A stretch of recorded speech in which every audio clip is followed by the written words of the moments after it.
കാണൂ പരസ്യരഹിതമായ ഏറ്റവും പുതിയ എപ്പിസോഡുകൾ. ദീപ എന്ന ഭാര്യയെ നിനക്ക് ഒഴിവാക്കാൻ പറ്റുന്നില്ലെങ്കിൽ ഞാൻ അവളെ അങ്ങ് തട്ടിക്കളയാടാ. എന്റെ ദീപയുടെ ദേഹത്ത് തൊട്ടാലുണ്ടല്ലോ, നീ വലിയ ദാതയാണ് ഗുണ്ടയാണെന്നൊന്നും ഞാൻ നോക്കത്തില്ല. ഒന്ന് കളയും ഞാൻ. ജയലാലേ, നിന്റെ കുടുംബത്തിൽ എനിക്ക് കയറി പറ്റാൻ കഴിയുമെങ്കിൽ ഇതെല്ലാം നടക്കും. അതുകൊണ്ട് നീ ഒരു മത്സരത്തിന് നിൽക്കാതെ അവളുടെ മുഖം അങ്ങ് മറന്നേക്ക്, ആ കുടുംബത്തെയും മറന്നേക്ക്. ഭാഗ്യലക്ഷ്മി മക്കളെയും ഞാനും എന്റെ അച്ഛനും ടാർഗറ്റ് ചെയ്തിരിക്കുക. ബുള്ളറ്റ് ജഗൻ എന്ന് പറയുന്നവൻ എന്ന് വീഴുന്നോ അന്ന് ആ കുടുംബവും തീരും. ഇത് ഞാൻ പറയുന്ന വാക്കാ. പോട്ടെ.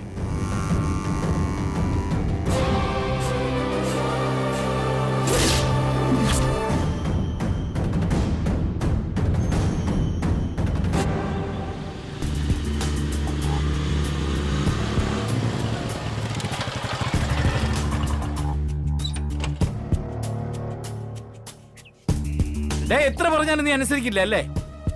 എന്താടോ? എന്താണെന്ന് നിനക്കറിയില്ല അല്ലേ? അടി കൊണ്ട് ചുരുണ്ടെങ്കിൽ മാന്യം മര്യാദയായിട്ട് ജീവിക്കണം. ഓ, ഏമാൻ വരാതെ കിങ്കറിനെ പറഞ്ഞു വിട്ടാണോ? അതെ, എന്റെ എണ്ണം മാറാൻ തീരുമാനിച്ചിരിക്കുക. ഗുണ്ടായുസമൊക്കെ അവസാനിപ്പിച്ച് മാനം മര്യാദയായിട്ട് ജീവിക്കാനാണ് എന്റെ അണ്ണന്റെ പ്ലാൻ. അത് നിന്നെയൊക്കെ സംബന്ധിച്ചിടത്തോളം നല്ല കാര്യമാണ്. എന്നാ നീയൊക്കെ തരികട പരിപാടി കാണിക്കുകയാണെങ്കിൽ അണ്ണൻ പഴയനേക്കാളും മോശമായിട്ട് വരും. എന്താ ഇപ്പൊ നിന്റെ പ്രശ്നം? നിന്നോട് പറഞ്ഞല്ലേ ലാലണ്ണന്റെ പെങ്ങളുടെ പിന്നാലെ നടക്കരുതെന്ന്. ഓ അതെ, ഞാൻ ആരെ വിവാഹം കഴിക്കണമെന്നും വേണ്ടെന്നും ഞാനല്ലേ തീരുമാനിക്കേണ്ടത്. അതിനെ തടയാൻ ഒരു ബുള്ളറ്റ് ജഗനും അധികാരമില്ല. ഇതാ നീ ഒന്ന് വായിച്ചു നോക്ക്.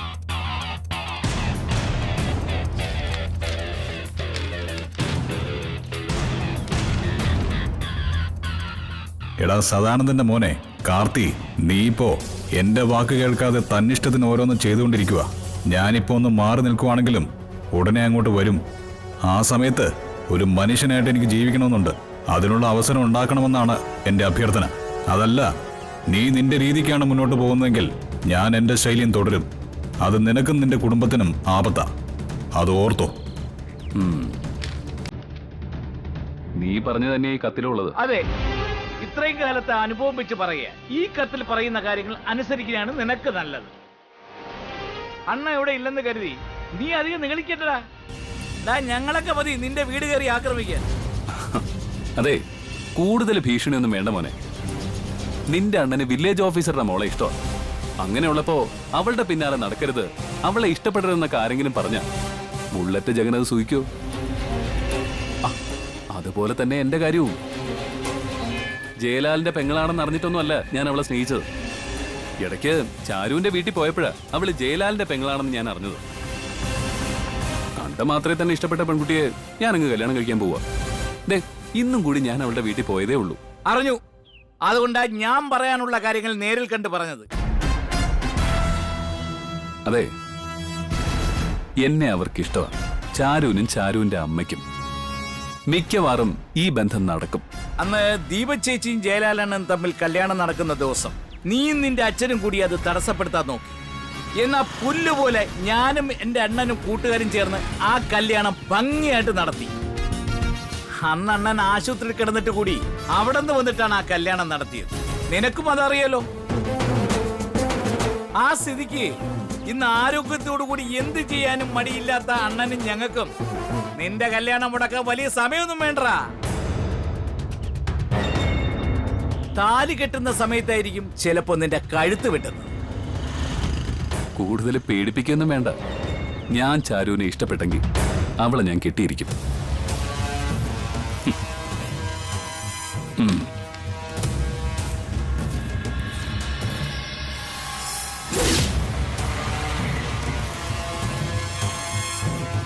എടാ കാർത്തി, അങ്ങനെ ഒരു വാശിക്കാണ് നീ മുന്നോട്ട് പോകുന്നെങ്കിൽ നീ നിന്റെ അച്ഛനോടും അമ്മയോടും പറഞ്ഞേക്ക്, നിന്നെ ഒന്ന് ശരിക്കും മനസ്സിൽ പതിപ്പിച്ചേക്കാൻ. ആരുടെ ആരാച്ചാരാവൂന്ന് പറയാൻ പറ്റില്ലടാ. ഒരിക്കലും എനിക്കൊരു ചെറിയ പിഴവ് സംഭവിച്ചു. ഇല്ലെങ്കിൽ ബുള്ളറ്റ് ജഗൻ എന്ന് പറയുന്നവൻ ഈ നാട്ടിലെ കാണില്ലായിരുന്നു. എത്ര കൊണ്ടാലും നീ പഠിക്കത്തില്ല. അതാണ് നിന്റെയും നിന്റെ അച്ഛന്റെ സ്വഭാവം. അതുകൊണ്ടാണ് നേർക്ക് നേര് വന്ന് ഇങ്ങനെയൊക്കെ സംസാരിക്കുന്നത്. നീക്ക് ഒരിക്കലും അണ്ണനെ മാറാൻ സമ്മതിക്കത്തില്ല. അണ്ണനെ കൊണ്ട് വാളെടുപ്പിച്ചിട്ടേ അടങ്ങുമെങ്കിൽ ഒരു കുഴപ്പമില്ല.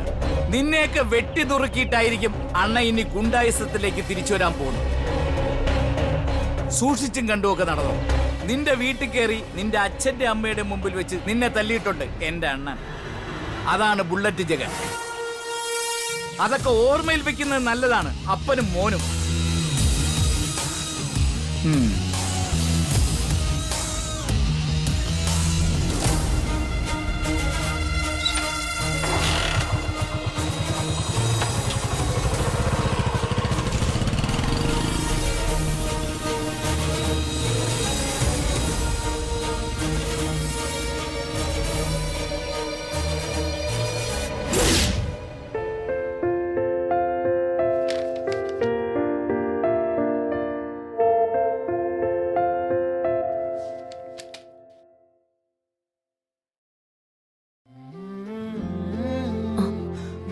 ബുള്ളറ്റ് ആണല്ലോ.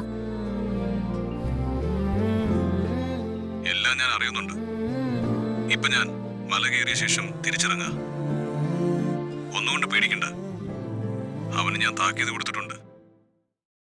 എന്നിട്ടും ശല്യം തുടരുവാണെങ്കിൽ മാല ഊരിയ ശേഷം ഞാൻ എന്റെ ശൈലി തുടരും. ഗുണ്ടായുസം.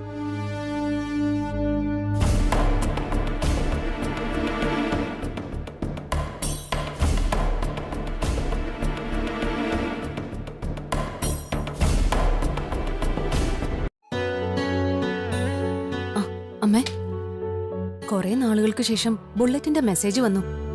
ഇവിടുത്തെ കാര്യങ്ങളൊക്കെ അപ്പപ്പ ബുള്ളറ്റ് അറിയുന്നുണ്ട്. കാർത്തി നമ്മളെ ശല്യം ചെയ്യുന്നെങ്കിൽ വീണ്ടും പഴയ ഗുണ്ടായുസത്തിലേക്ക് തിരിച്ചു വരുമെന്നാ മെസ്സേജ് ഇട്ടിരിക്കുന്നത്. അതൊന്നും വേണ്ട മോളെ. നമുക്ക് വേണ്ടി ഇനി ജഗൻ പഴയപടിയാകാൻ പാടില്ല. അയാള് മാറട്ടെ. സാഹചര്യം കൊണ്ട് കൊലക്കത്തി എടുക്കേണ്ടി വന്നവനാ. ജഗന്റെ അച്ഛനും അമ്മയും ജീവിച്ചിരിക്കുന്നുണ്ടെങ്കിൽ സമൂഹത്തിൽ നിലയും വിലയുള്ള മാന്യനായൊരു ചെറുപ്പക്കാരനാവുമായിരുന്നേനെ ജഗൻ. ഇനിയിപ്പോ സ്വഭാവം മാറ്റാൻ തീരുമാനിച്ച ഒരാളെ പഴയ ജീവിതത്തിലേക്ക് തിരിച്ചുകൊണ്ടുവരരുത്. അല്ല, ജഗൻ മല കയറി അയ്യപ്പസ്വാമിയെ കണ്ടോ? കണ്ടു. എന്നിട്ട് തിരിച്ചിറങ്ങിക്കൊണ്ടിരിക്കുക. ഇവിടുത്തെ വിവരങ്ങളൊക്കെ അറിയുമ്പോ ബുള്ളറ്റ് എന്തായാലും ഇടപെടാതിരിക്കില്ല അമ്മേ. ജഗൻ എന്ത് ചെയ്യാൻ പറ്റും മോളെ? ഇവിടെ പ്രതി കാർത്തിയല്ല, ജയലാലിന്റെ അമ്മയാ. സ്ത്രീകളോട് ജഗൻ അതിരിവിട്ട് പെരുമാറുന്നതിന് ഒരു പരിധിയുണ്ടല്ലോ. അത് ശരിയാ അമ്മേ. ലാലേട്ടന്റെ അമ്മയുടെ സ്ഥാനത്ത് ഏതെങ്കിലും ആണുങ്ങളായിരുന്നെങ്കിൽ ബുള്ളറ്റ് അവരെ എപ്പോഴേ മര്യാദ പഠിപ്പിച്ചേനെ. ദീപമോൾ ഇവിടെ വന്ന് നിൽക്കുന്നതിൽ നമുക്ക് യാതൊരു ബുദ്ധിമുട്ടുമില്ല. അങ്ങനെ ചെയ്തോളാൻ നമ്മൾ നേരത്തെ തന്നെ ജയലാലിനോട് പറഞ്ഞിട്ടുമുണ്ട്. പിന്നെ ഇപ്പോഴത്തെ പ്രധാന പ്രശ്നം നയനയാ. അങ്ങനെ ഒരു പെണ്ണിനെ ദിലീപ് വിവാഹം കഴിച്ചില്ലായിരുന്നെങ്കിൽ ഈ വീടിനകത്ത് ഒരു കുഴപ്പം ഉണ്ടാവില്ലായിരുന്നു. അവളെ ഇങ്ങനെ കയറൂരി വിട്ടാ ശരിയാവത്തില്ല അമ്മ. രചന അല്ലായിരുന്നു ഇവിടുന്ന് പുറത്തു പോവേണ്ടിയിരുന്നത്, അവളായിരുന്നു. ഇനിയിപ്പൊ പറഞ്ഞിട്ട് കാര്യമില്ല. സഹിക്കാൻ വയ്യാതെ വന്നാലുണ്ടല്ലോ, അവളെ മര്യാദ പഠിപ്പിക്കാൻ ബുള്ളറ്റിനോട് എനിക്ക് പറയേണ്ടി വരും. അതുകൊള്ളാം. ജഗനെ പഴയ സ്വഭാവത്തിലേക്ക് തിരിച്ചുകൊണ്ടുവരരുതെന്ന് പറഞ്ഞു കഴിഞ്ഞില്ല. അതിനു മുൻപ് അയാൾ ഇതിനകത്തേക്ക് വലിച്ചിടാണോ? ഞാനും ബുള്ളറ്റിന് മെസ്സേജ് അയച്ചത് ഇനി പഴയ സ്വഭാവത്തിലേക്ക് പോകണ്ടെന്നാ. എങ്കിലും എനിക്കറിയാം, ഒരാപത്ത് വരുമ്പോ സഹായിക്കാൻ ഒരു ഗുണ്ടയായ ബുള്ളറ്റ് മാത്രമേ കാണുള്ളൂന്ന്. സ്വന്തം ഏട്ടന്റെ അടുത്ത് പോലും അതിനായിട്ട് നമുക്ക് കയറി ചെല്ലാൻ പറ്റില്ലല്ലോ. ഏട്ടനാണിപ്പോ അനിയത്തിമാരുടെ പ്രധാന ശത്രു. ഞങ്ങൾ ആരും ഒരു തെറ്റും ചെയ്തിട്ടില്ല. എന്നിട്ട് ഒരുത്തിക്കൊപ്പം നിന്ന് ഞങ്ങളെ വിമർശിച്ചു കൊല്ലുവാ. എൻട്രൻസ് എഴുതി ഡോക്ടറായപ്പോ അമ്മയുടെ സ്വത്ത് ദിലീപേട്ടനാണെന്ന് അമ്മ ഒരുപാട് തവണ പറഞ്ഞിട്ടുള്ളതാ. എന്നാ ആ പറച്ചില് തെറ്റിയമ്മ. ഇപ്പോ അമ്മയുടെയും ഞങ്ങളുടെയും ബാധ്യതയാ എന്റെ ഏട്ടൻ.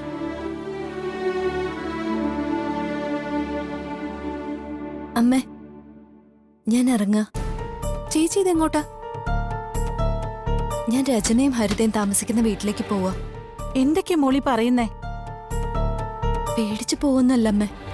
വെറുതെ എന്തിനാ വീട്ടില് ഞാൻ കാരണം ഒരു വഴക്ക്?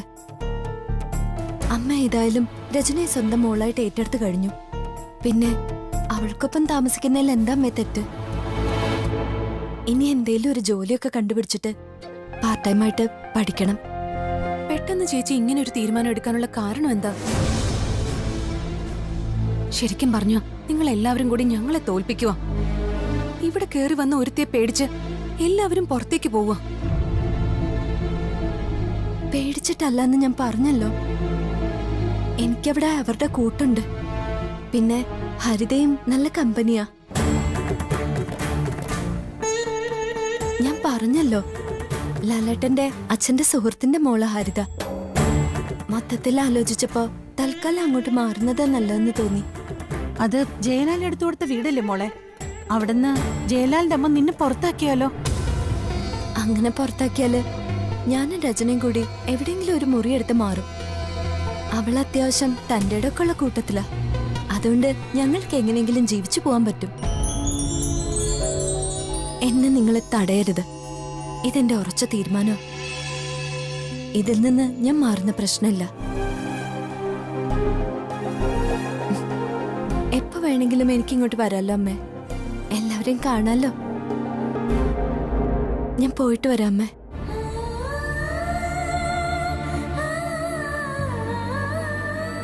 മോളെ,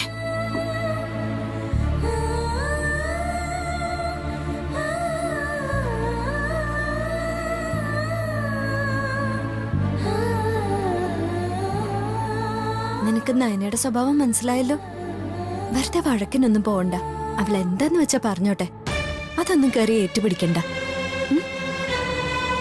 പോട്ടെ അമ്മ.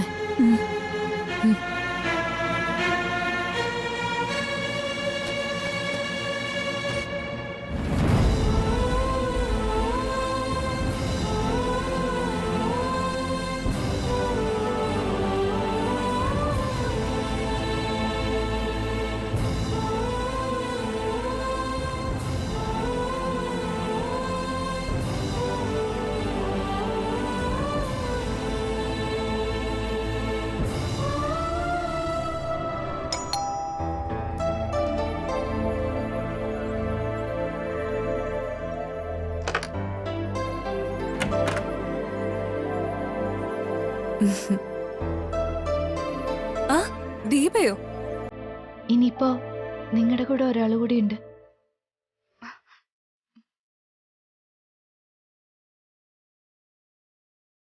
ഹരിത എന്നോടെല്ലാം പറഞ്ഞിരുന്നു.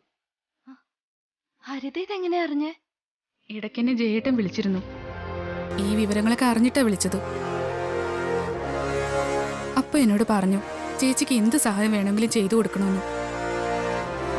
ഇപ്പൊ ഒരു പ്രശ്നമുണ്ട് ഹരിത. ഞാനിവിടെ ഉണ്ടെന്ന് ലാലേട്ടന്റെ അമ്മ അറിഞ്ഞ അത് നിനക്ക് ദോഷം ചെയ്യും. എനിക്കെന്ത് ദോഷം ചെയ്യാനാ? ഇവള് പറഞ്ഞാൽ ശരിയാ ഹരിത. ലാലേട്ടന്റെ ഷോറൂമിലല്ലേ ഹരിതയും ജോലി ചെയ്യുന്നത്. അപ്പൊ പിന്നെ ദീപയെ എന്നെയൊക്കെ സംരക്ഷിച്ചെന്നറിഞ്ഞ ലാലേട്ടന്റെ അമ്മയ്ക്ക് സഹിക്കൂ? അത് ശരിയാ. എനിക്ക് എന്റെ വീട്ടിൽ നിൽക്കാൻ പറ്റാത്ത അവസ്ഥയായി പോയി. അല്ലെങ്കിൽ ഞാനിങ്ങോട്ട് വരില്ലായിരുന്നു. എനിക്ക് ഈ വീട് എടുത്തു തന്നത് ജയേട്ടനാ. അങ്ങനെയുള്ളപ്പോ എന്ത് റിസ്ക് എടുത്തും ചേച്ചിയെ കൂടെ നിർത്തേണ്ട കടമ എനിക്കുണ്ട്. അത് പക്ഷേ ഹരിതയുടെ ജോലി പോകാൻ കാരണം അവരുതെന്നാ ഞാൻ പറഞ്ഞത്. ജോലി പോകുന്നെങ്കിൽ പോട്ടെ ചേച്ചി, നമുക്ക് വേറെ സംഘടിപ്പിക്കാം. എന്നാലും ചേച്ചി വന്ന സ്ഥിതിക്ക് ഒരു കാരണവശാലും ചേച്ചി ഞാൻ ഒഴിവാക്കില്ല. ഇനി ഏതായാലും ലാലേട്ടന്റെ ഷോറൂമിലേക്ക് പോകാൻ നിനക്ക് പറ്റില്ല. നമുക്ക് ഏതെങ്കിലും ജോലി പാർട്ട് ടൈം ആയിട്ട് ശരിയാക്കാം. എന്നിട്ട് വേണമെങ്കിൽ നമുക്ക് ഈ വീടും മാറാം. അങ്ങനെയാണെങ്കിൽ നമുക്ക് മൂന്നാൾക്കും കൂടി എവിടെയെങ്കിലും ഒരു ജോലി നോക്കാം. എന്നിട്ട് ഒന്നിച്ച് താമസിക്കാം. ഇനി എന്തായാലും നിങ്ങളെ വിട്ടിട്ടൊരു കളിക്ക് ഞാനില്ല. ഇവളെ ഒരുപാടങ്ങ് പാവമായി പോയി ഹരിതേ.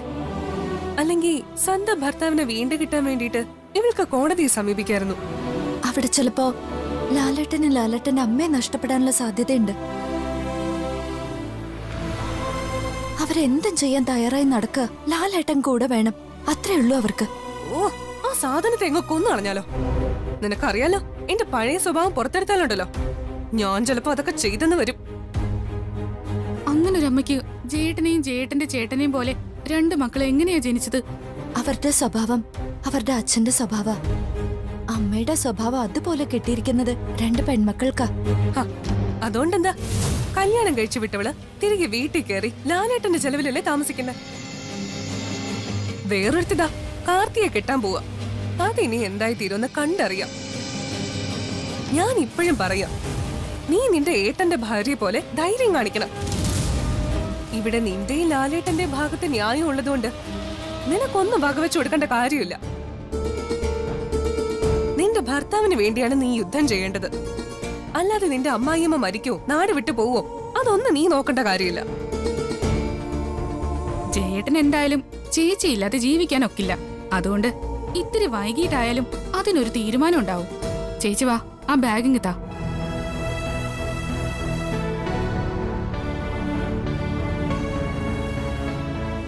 നിനക്കിങ്ങനെ സംഭവിച്ചതില് എനിക്ക് വിഷമമുണ്ട് മോളെ.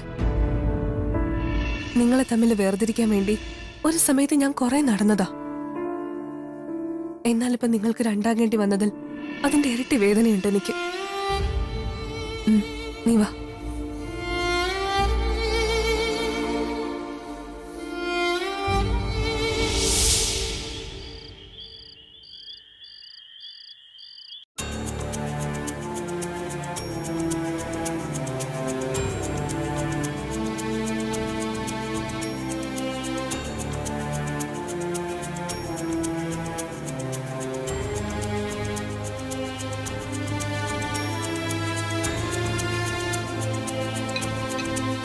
വീട്ടിലെ കാര്യങ്ങളൊക്കെ ആലോചിച്ചിരിക്കുവാണോ?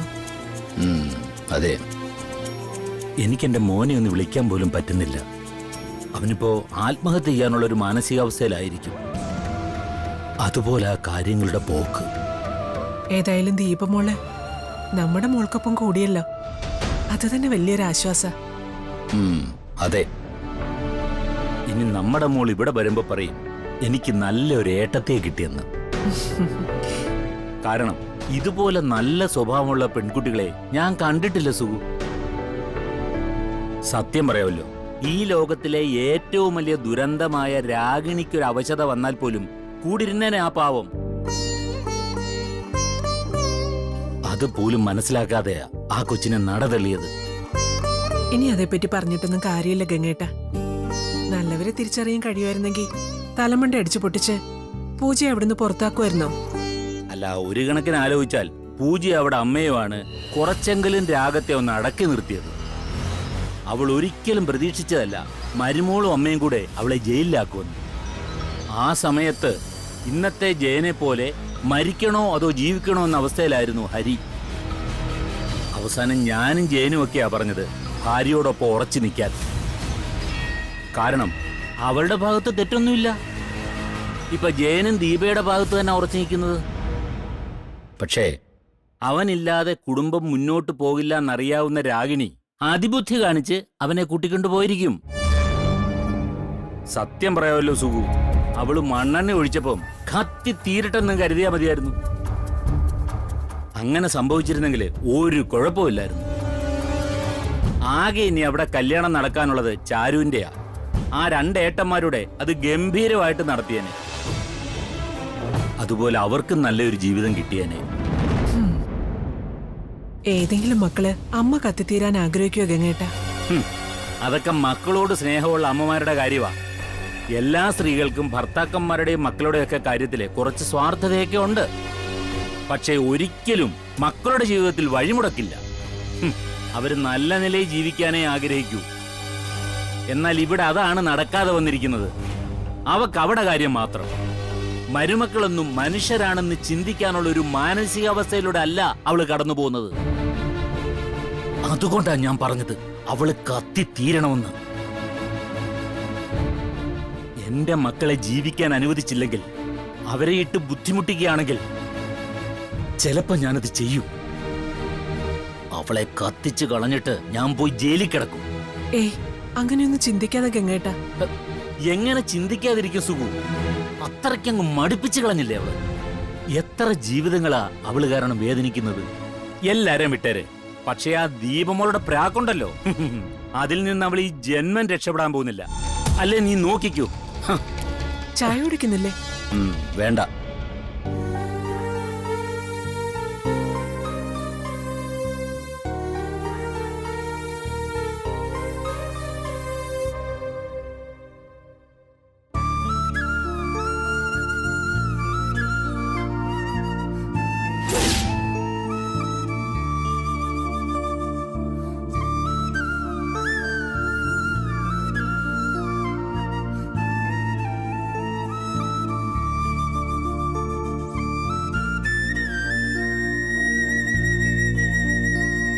എടി മോളെ, ഇങ്ങനെ ചിന്തിച്ചോണ്ട് കിടക്കാതെ ലാലേട്ടനെ ഒന്ന് വിളിക്ക്. വിളിക്കാൻ എനിക്ക് പേടിയാ. എന്തിനാ പേടിക്കുന്നേ? നീ വിളിക്കുന്നത് നിന്റെ ഭർത്താവിനെയാ. അതിന്റെ പേരിൽ ഒരു കോടതിക്കും നിന്നെ തൂക്കിലേറ്റാൻ പറ്റില്ല. അവരെ എനിക്ക് പേടിയാ, ലാലേട്ടന്റെ അമ്മ.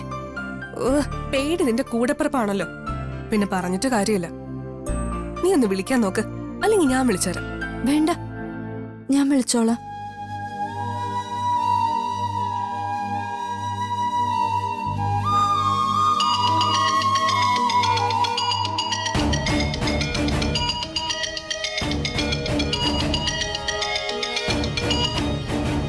എന്താടി, നിനക്ക് ഉറക്കൊന്നുമില്ലേ?